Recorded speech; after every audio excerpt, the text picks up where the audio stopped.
2026-এর বিধানসভা নির্বাচনের জয়ের পর পশ্চিমবঙ্গে বিজেপি সরকার গঠন করতে চলেছে। 8ই মে বিজেপি বিধায়কদের বৈঠক, 9ই মে 25শে বৈশাখ ব্রিগেড প্যারেড গ্রাউন্ডে হবে রাজ্যের নয়া মুখ্যমন্ত্রীর শপথ গ্রহণ অনুষ্ঠান। এ নিয়ে রাজ্যের মুখ্য সচিবের সঙ্গে আলোচনার জন্য নবান্নে বিজেপির রাজ্য সভাপতি শ্রমিক ভট্টাচার্য। তার সঙ্গে ছিলেন বিজেপির কেন্দ্রীয় সাধারণ সম্পাদক তথা পশ্চিমবঙ্গের বিজেপি পর্যবেক্ষক সুনীল বানসাল, রাজ্য বিজেপির সাধারণ সম্পাদক জ্যোতির্ময় মাহাতো এবং সৌমিত্র খাঁ। 15 বছর পর বাংলায় পালাবদল, নবান্নে আগে এলেও এবারে অনুভূতি ভিন্ন, বললেন শ্রমিক ভট্টাচার্য। নবান্নের আগেও এসছি, তবে আজকের অনুভূতি সম্পূর্ণ ভিন্ন। আজকে এসছি আমাদের সরকার, মানে শ্যামাপ্রসাদের মাটিতে শ্যামাপ্রসাদের সরকার তৈরি করার প্রস্তুতি নিতে। আগামী 8 তারিখ বিকেল 4টে আমাদের বিধায়ক দলের বৈঠক হবে, সেখানে বিধায়ক দলের নেতা নির্বাচিত হবেন এবং 9 তারিখ ব্রিগেড প্যারেড গ্রাউন্ডে সকাল 10টার সময় প্রধানমন্ত্রী, স্বরাষ্ট্রমন্ত্রী, বিজেপির আরও সিনিয়র নেতৃবৃন্দ এবং সমস্ত রাজ্যের যারা মুখ্যমন্ত্রী আছেন, এনডিএ শরিকদেরও যারা মুখ্যমন্ত্রী আছেন, তারা সকলে উপস্থিত থাকবেন আশা করা যাচ্ছে। এবং এছাড়াও আমাদের বহু এমন সমাজের বিভিন্ন স্তরের মানুষ যারা জাতীয় পুরস্কার পেয়েছেন, পদ্ম অ্যাওয়ার্ডে আছেন এবং সমাজের নিজ নিজ ক্ষেত্রে যারা প্রতিষ্ঠিত, সে ধরনের সমস্ত মানুষ তারা আমন্ত্রিত থাকবেন এবং তাদের অত্যন্ত বর্ণময় উপস্থিতিতে আজকে এই শপথ গ্রহণ অনুষ্ঠানটা হবে। ভোট পরবর্তী হিংসা বরদাস্ত করা হবে না, বিজেপিতে তৃণমূলীকরণ চলবে না।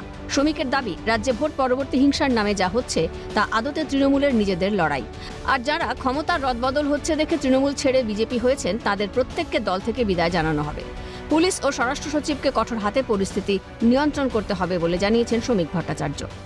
আজকে হোম সেক্রেটারি ছিলেন, তাকেও আমি পরিষ্কার জানিয়ে এসেছি। কালকে রাত্রিবেলা আমার সঙ্গে ডিজি এবং ক্যালকাটা পুলিশের সিপি আরও কিছু পুলিশ আধিকারিকের সঙ্গে কথা হয়েছে।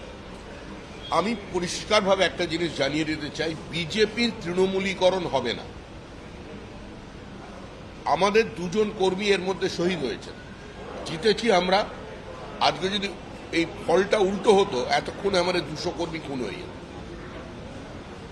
বহু তৃণমূল কংগ্রেসের আভ্যন্তরীণ গোষ্ঠীদ্বন্দ্ব, তাদের আভ্যন্তরীণ রসায়নের কারণে তারা রাতারাতি কিছু তৃণমূলের ফ্ল্যাগ নিয়ে মাথায় গেরুয়া আবির লাগিয়ে দিয়ে তারা তৃণমূলের অফিস দখল করছেন, তালা লাগাচ্ছেন।